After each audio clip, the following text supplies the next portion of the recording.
The arena was the largest structure Commander had ever seen. It stretched upward like a metal mountain, with seats carved into every surface. 18,000 beings from 47 different species filled those seats. They had come from across the galaxy to watch the galactic combat trials. They had come to see the greatest warriors in known space fight for glory. They had not come to see a human. Stood in the center of the arena floor, feeling very small. The floor was made of a material so strong that warships used it for armor. Above her, the crowd made sounds she could not understand, clicks and hisses and deep rumbles, but she understood their meaning well enough. They were laughing at her. She was the first human to ever qualify for the trials. Her species had only been traveling between stars for 200 years. That was nothing. Some of the species watching her had been fighting in this arena for 10,000 years. To them, humans were children, bobbies who had just learned to walk and now wanted to run. The champion stood 30 feet away from her. His name was Oral, and he had won the trials for 6 cycles in a row. Nobody had ever done that before. He stood 9 feet tall on 2 powerful legs, and he had 4 arms. Each arm ended in a hand with fingers like knives. His skin was the color of dark iron, and his eyes were large and compound, like an insect's eyes. When he moved, it was with the easy grace of a creature born to kill. Behind him stood the other competitors, a warrior covered in scales that shined like diamonds, whose body seemed to be made of living silver, flowing and changing shape with every breath, with 6 legs and mandibles that could bite through steel. Each of them had spent their entire lives training for combat. Each of them looked at like she was already dead. Oral walked toward her, his footsteps heavy on the floor. The crowd grew quiet. They wanted to hear what he would say. "Little mammal," Oral said. His voice was deep and harsh, like rocks grinding together. "Your species has been among the stars for barely 2 centuries. You have no natural weapons, no armor, no venom. You are soft and slow and weak." He leaned down, bringing his face close to hers. His breath smelled like copper. "Perhaps you should return to your and wait. Come back when you have evolved something worth fighting with." Looked up at him. She was 5 feet 6 inches tall. She weighed 130 pounds. By any measurement, she was nothing compared to this creature. She said nothing. Instead, she dropped into her stance. It was a simple thing. She spread her feet to the width of her shoulders. She bent her knees slightly and lowered her weight. She raised her hands in front of her, loose and relaxed. Her back was straight. Her breathing was slow and deep. Her grandmother had taught her this stance in a small training hall on a planet called Earth a very long time ago. Her grandmother had called it the foundation of all things. "Before you can fight," her grandmother had said, "you must learn to stand." The laughter started slowly, a clicking sound from the section, a wet gurgling from the seats. It spread through the arena like a wave, growing louder and louder until it filled the entire space. "What is she doing?" The voice of the commentator boomed from speakers all around the arena. And he sounded genuinely confused. "Is this a surrender posture among humans? Someone should inform the competitor that the match has not yet started. Perhaps she is confused about the rules." Oral's mandibles clicked together in what recognized as a smile. He turned to look at the crowd, spreading all 4 arms wide. "You see," he called out, "this is what the humans send to face us, a small soft creature who does not even know how to stand properly." The crowd roared with amusement. Did not react. She kept her breathing slow. She felt the floor beneath her feet. She felt the weight of her body pressing down through her legs. She felt the air moving around her. In the viewing gallery high above the arena floor, a scientist named watched through lenses. He was old for his kind, and he had spent his entire life studying the species of the galaxy. Humans interested him. They came from a world that should have killed them, a world with heavy gravity and extreme weather, filled with predators and disease. By all logic, they should have died out long ago. But they had not died. They had spread across their world, and then they had reached for the stars. "Interesting," muttered to himself. He watched the human female standing in her simple stance. There was something about the way she held herself, something he could not quite name. His assistant, a younger named, looked over at him. "Sir, what is interesting? The human appears to be doing nothing." "Exactly," said. "She is doing nothing. She is not afraid. She is not angry. She is not trying to intimidate her opponent. She is simply standing." He leaned forward in his seat. "I have studied humans for 40 years. They are strange creatures. They do not win by being the strongest or the fastest. They win by being something else, something I have never been able to understand." Down in the arena, Oral had finished entertaining the crowd. He turned back to face, crouching into his own fighting stance. It was a beautiful thing to see. His body became like a coiled spring, all four arms ready to strike from different angles. His technique had been developed over 10,000 years of warfare. It was mathematically perfect. Remained still. The arena fell silent. 18,000 beings held their breath. The starting tone rang out, a deep sound that vibrated through the floor and the walls and the air itself. Oral exploded forward, breathed out, and everything changed. Oral moved faster than any creature had ever seen. One moment he was standing 30 feet away. The next moment he was on top of her, all four arms sweeping through the air in a pattern designed to end fights in seconds. His blade fingers cut through the air with a sound like tearing silk. Any one of those strikes could cut through steel.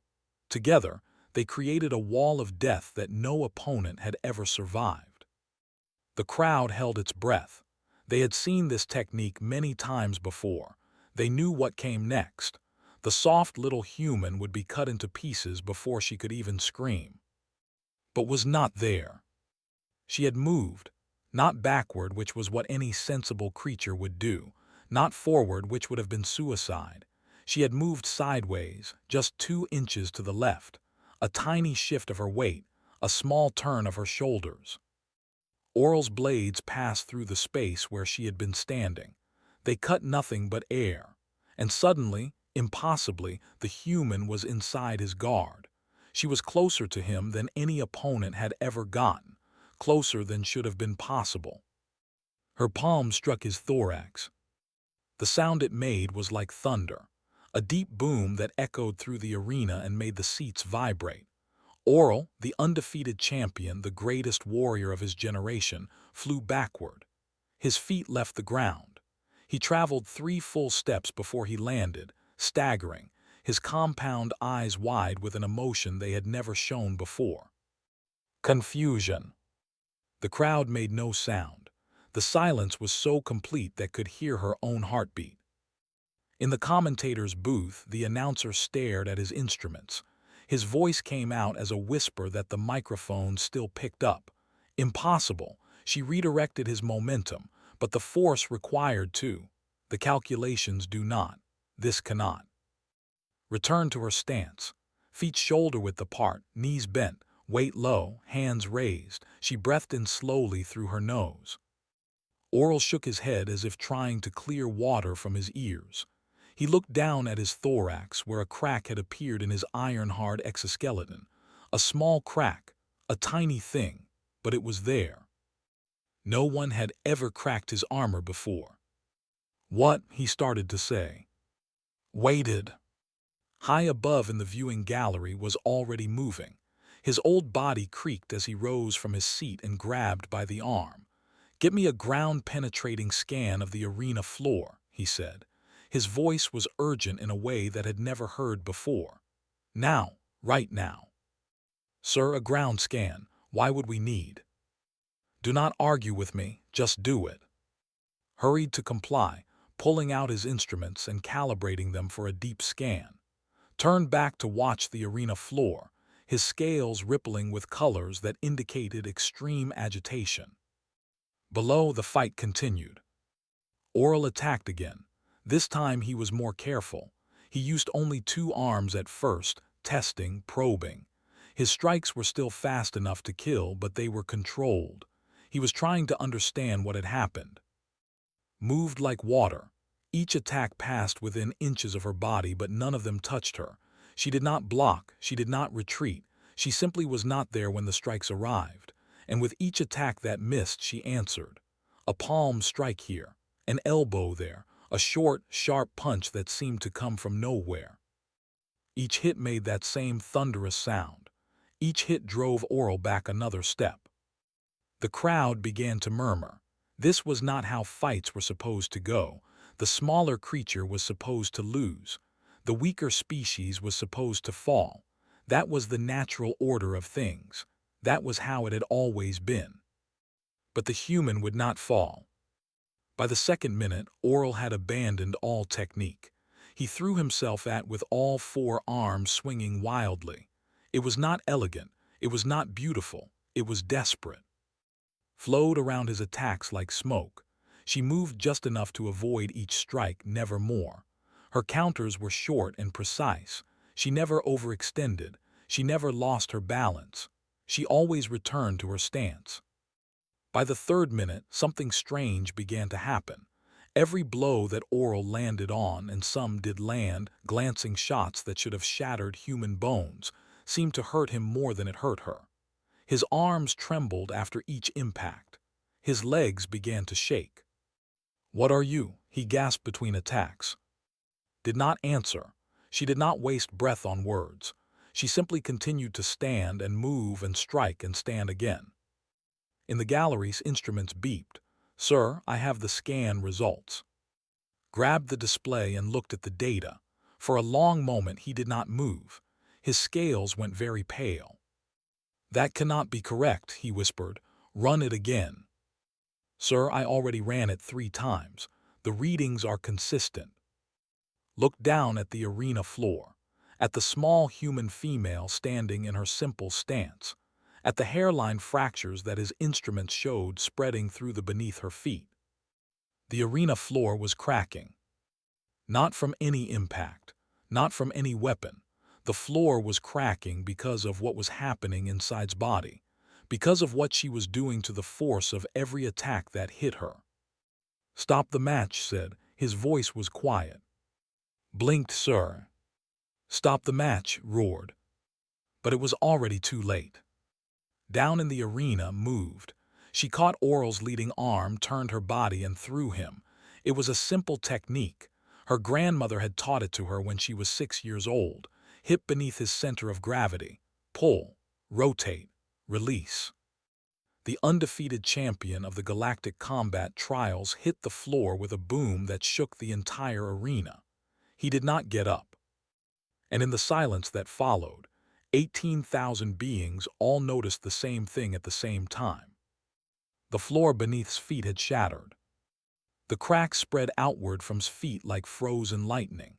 They formed a perfect circle around where she stood, reaching out in every direction. The same material that protected warships from enemy fire had fractured into a spiderweb of broken lines. Nobody spoke, nobody moved. Straightened up from her stance for the first time since the fight began, she rolled her shoulders, twisted her neck from side to side, and took a deep breath. She looked tired but not hurt. There was no blood on her, no broken bones, no sign at all that she had just absorbed attacks that should have torn her body apart. On the floor nearby, Oral groaned and tried to push himself up on his 4 arms. He failed. His limbs shook too badly to support his weight. The undefeated champion lay on the ground, beaten by a creature half his size. But nobody was looking at him anymore. They were all looking at the floor. Pushed through the crowd that had gathered at the edge of the arena, his scales had turned a deep blue color that indicated extreme respect among his people. Followed close behind, carrying the scanning equipment. "Clear a path," called out. "I need to examine the arena floor. This is a scientific matter."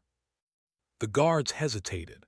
Normally, nobody was allowed onto the arena floor after a match until the medical teams had finished their work, but was well known. He had studied alien species for longer than most of these guards had been alive. After a moment, they stepped aside. Walked slowly toward, his clawed feet clicking on the cracked. He stopped at the edge of the broken circle and looked down at the damage. Then he looked up at the human female. "Commander," he said. His translator implant turned his rumbling words into clear English. I am a scientist. I study species from across the galaxy." He paused. "May I ask you some questions?" Looked at him for a moment. Her face was calm, but her eyes were sharp. "Ask," she said. Pointed at the floor. "This is rated to survive orbital bombardment. It can take direct hits from plasma cannons. Ships use it for armor because almost nothing can break it." He crouched down and ran his claws over one of the cracks. "And yet it's shattered beneath your feet. How?" The crowd pressed closer, straining to hear. Even Oral, still lying on the ground, turned his head to listen. Looked down at the broken floor. "I did not hit it," she said. "I know," replied. "I scanned the arena during the fight. The damage did not come from any impact. It came from sustained pressure, continuous force being applied through your body and into the ground." He stood up and faced her directly. "You were not blocking the attacks. You were not absorbing them. You were channeling them. Every single strike that Oral threw at you, you redirected through your body and into the floor beneath your feet." A murmur ran through the crowd. Channeling force was not unknown. Some species could do it to a small degree. But this was different. This was something else entirely. Stepped forward with his instruments. "Sir, I calculated the total force that passed through her body during the fight." His voice trembled slightly. 847,000 joules. The murmur became a gasp. "That is enough force to collapse a small building," said slowly. "It is enough to rupture the internal organs of any known species. It would kill a. He stared at with something like wonder in his old eyes. "But it did not kill you. You directed it into the ground. The floor broke before your body did." Nodded yes. "How is this possible? Your species has no special organs for channeling force. No biological adaptations that we know of. By all the science I understand, what you just did should be impossible." "It is not impossible," said. "It is training. Humans have been learning to do this for thousands of years." The silence that followed was so deep that could hear the ventilation systems humming far above. Every being in the arena was listening now. Even the other competitors, the warriors who had been preparing to fight after lost, stood frozen in place. "Tell me," said softly. Looked out at the crowd. All those alien faces, all those eyes and sensors and organs that she could not name. They had laughed at her when she walked into the arena. They had mocked her stance. They had expected her to die quickly and provide them with brief entertainment. Now they were silent. Now they were afraid. "My planet is called Earth," began. "Your scientists call it the gravity is heavy. The weather is violent. The predators are everywhere. Everything on Earth is trying to kill you all the time." She paused. "Humans evolved there. We survived there. We learned that we could not be stronger than the things trying to kill us. We could not be faster. We could not grow claws or armor or venom." She dropped back into her stance, feet shoulder-width apart, knees bent, weight low. "So we learned something else instead. We learned to root ourselves, to become part of the ground, to let force pass through us without breaking us." She straightened up again. "My grandmother could stop a truck with her body, 2 tons of metal moving at full speed. She would stand in front of it and the truck would stop. She was 5 feet tall and weighed less than I do." Nobody laughed this time. "That is what you just saw," said. "A technique that my species has been practicing for more than 2,000 years. We call it many different things. Rooting, grounding, iron body training. The names do not matter. The result is the same." She looked down at Oral, who had finally managed to sit up. The great champion stared back at her with eyes that held no more arrogance, only something that looked very much like respect. "You ask me what I am," said. "I am human. I am nothing special. I am just very, very stubborn, and I have learned how to stand." The medical teams had finally arrived. They gathered around Oral, scanning his body with instruments and clicking their mandibles in concern. 3 of his arms were fractured. His thorax had multiple cracks. He had internal bleeding in 2 organ systems. The greatest warrior that had produced in 1,000 years would need months to recover. Stood apart from the commotion, drinking water from a bottle she had brought with her. A human medical officer had examined her and found nothing wrong. Some bruises, a slightly elevated heart rate, nothing more. The arena had not emptied. 18,000 beings sat in their seats, watching, waiting, talking among themselves in 100 different languages. The news was already spreading to other worlds. The human had won. The human had broken the floor with force that passed through her body. The human had done something impossible. Approached again. Behind him came a small crowd of scientists, diplomats, and military officials from a dozen different species. They all wanted to understand what had happened. Commander said, "I have studied your species for 40 years. I thought I understood humans. I was wrong." He gestured at the broken floor. "Please, help me understand. How does your training allow you to do this?" Finished her water and put the bottle away. She thought about how to explain. It was difficult. The concepts were simple for a human, but they might not make sense to beings who had never experienced Earth. "You know about our planet," she began. "The gravity is stronger than what most species are comfortable with. One standard gravity is considered dangerous by many civilizations. Earth has 1.0 gravity. We grew up in that pressure. We lived in it. We learned to exist with weight always pressing down on us." Several of the aliens shifted uncomfortably. They had heard about Earth's gravity before, but hearing about it and truly understanding it were different things. "When you live with constant pressure," continued, "you learn 2 things. First, you learn to carry that pressure without complaining. Second, you learn to use it." She dropped into her stance again. "When I stand like this, I am not just standing. I am connecting myself to the ground. My body becomes like a bridge between what is above me and what is below me. Force comes in through my arms or my chest, and it flows down through my legs and into the earth." "But how?" a diplomat asked. Her silver body rippled with curiosity. "What mechanism allows this? What biological process?" Smiled slightly. "There is no special organ, no biological advantage. It is just practice, thousands of years of practice." She straightened up. "On Earth, we have many different fighting arts, many different traditions. Some are very old. In almost all of them, the first thing you learn is how to stand, how to root yourself, how to become unmovable." She walked toward a pillar that supported part of the arena's lower seating. It was made of solid metal, as thick as her body. "My grandmother used to train like this," she said. She turned to face the pillar and dropped into her stance. "Hit me." The young scientist stepped back in surprise. "What? I cannot." "Hit me as hard as you can, in the center of my back." Looked at, who nodded slowly.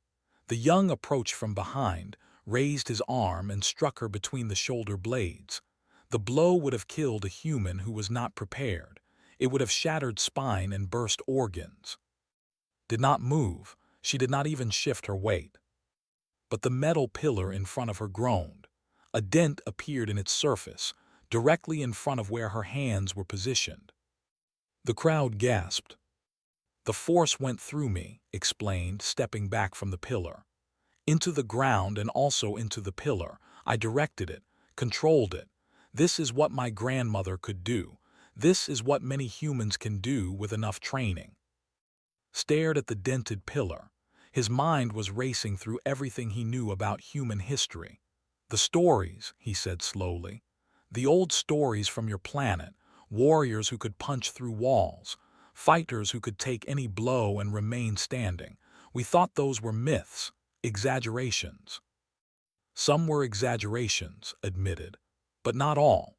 The old masters were real. They trained every day for their entire lives. They could do things that would seem like magic to most people." A military commander pushed forward through the crowd. He was enormous, with 6 legs and mandibles that clicked nervously. "This technique," he said, "can it be taught to other species?"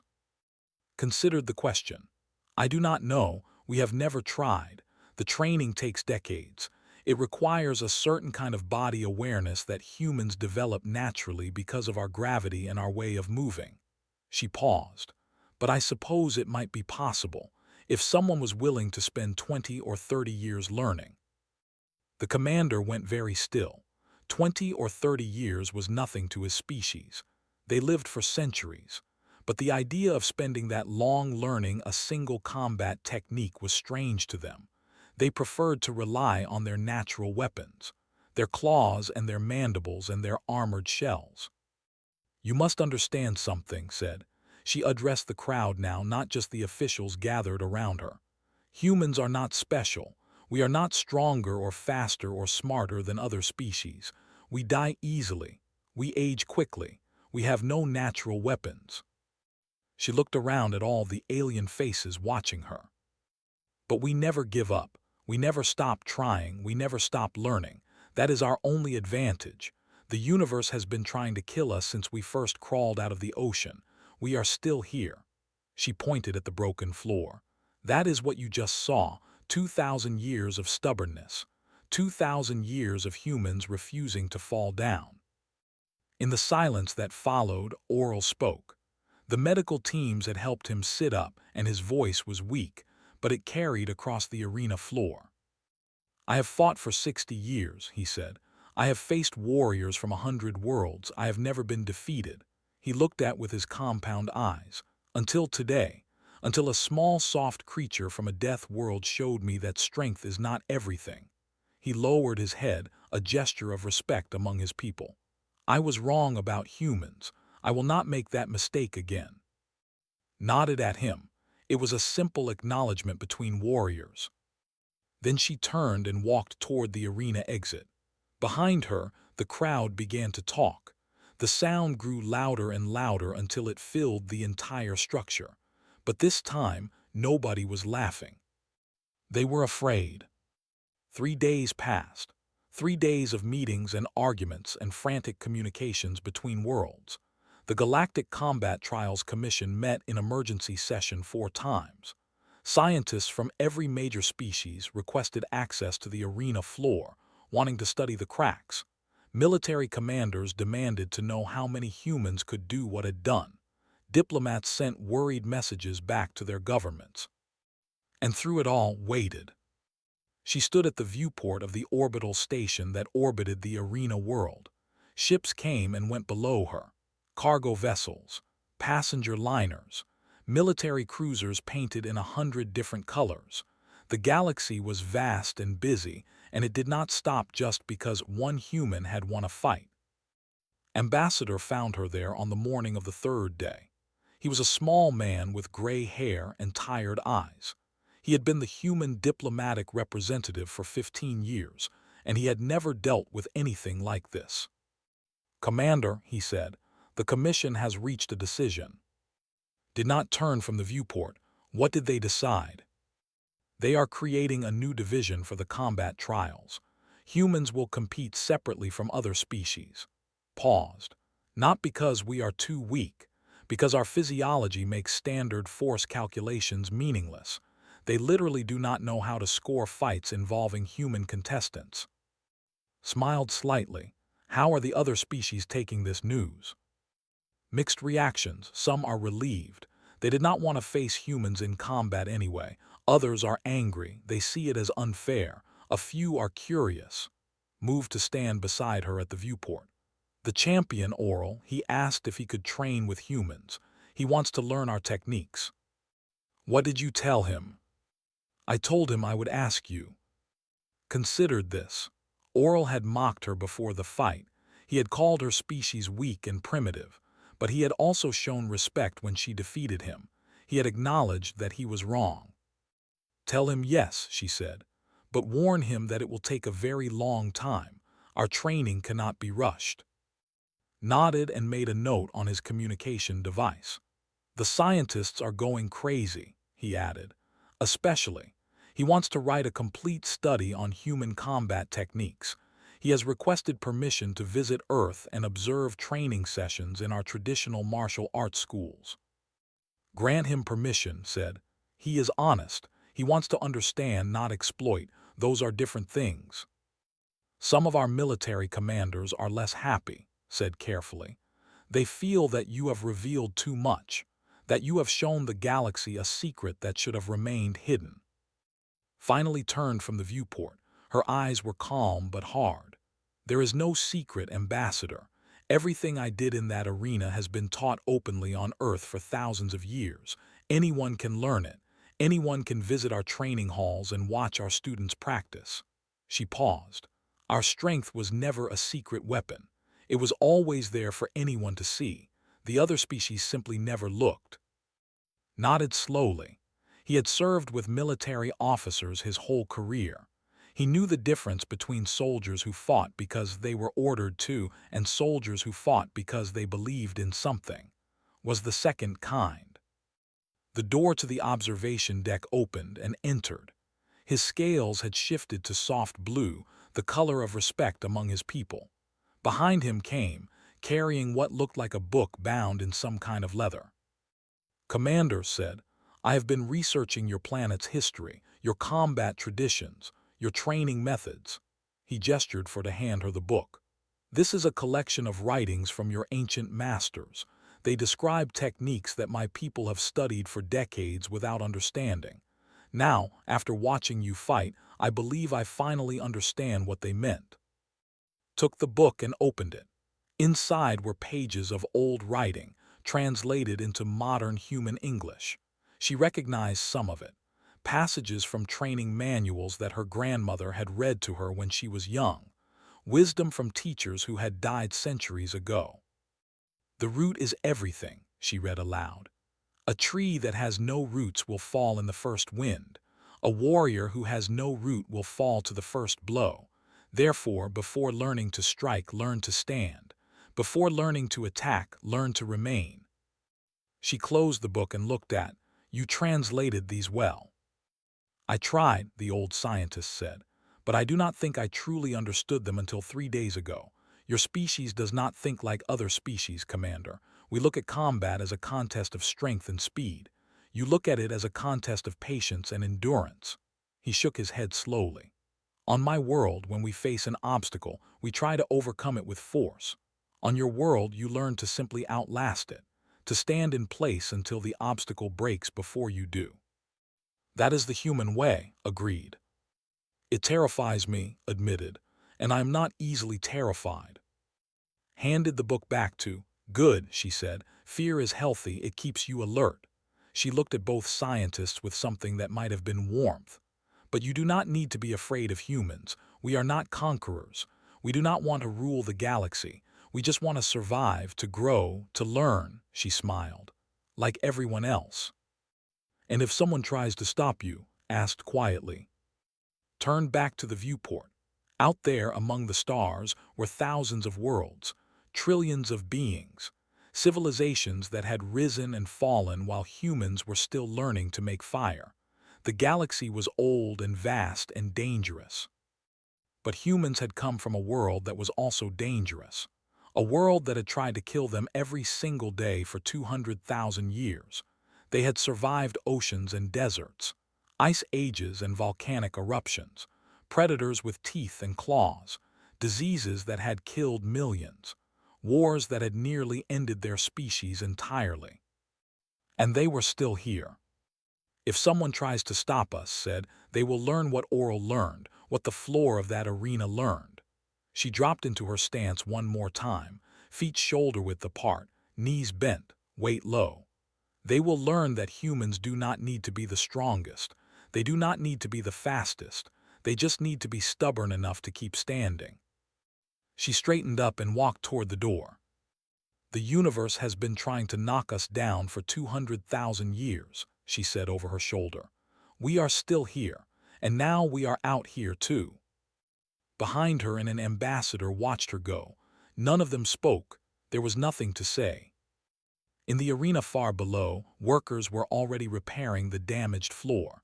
They were using the strongest materials they could find, reinforced, triple-layered foundations, shock absorbers designed to withstand earthquakes. It would not be enough. They knew it would not be enough. But they had to try. That was the effect humans had on the galaxy. They made everyone else try harder, train longer, think differently. The other species had spent thousands of years perfecting their techniques, believing they had reached the peak of what was possible. Then the humans had arrived, and they had shown everyone that the peak was just the beginning. In training halls across the galaxy, instructors began teaching their students something new. Not a technique, not a weapon, just an idea. Before you can fight, you must learn to stand. It was the first lesson of Earth-style combat, and it was changing everything.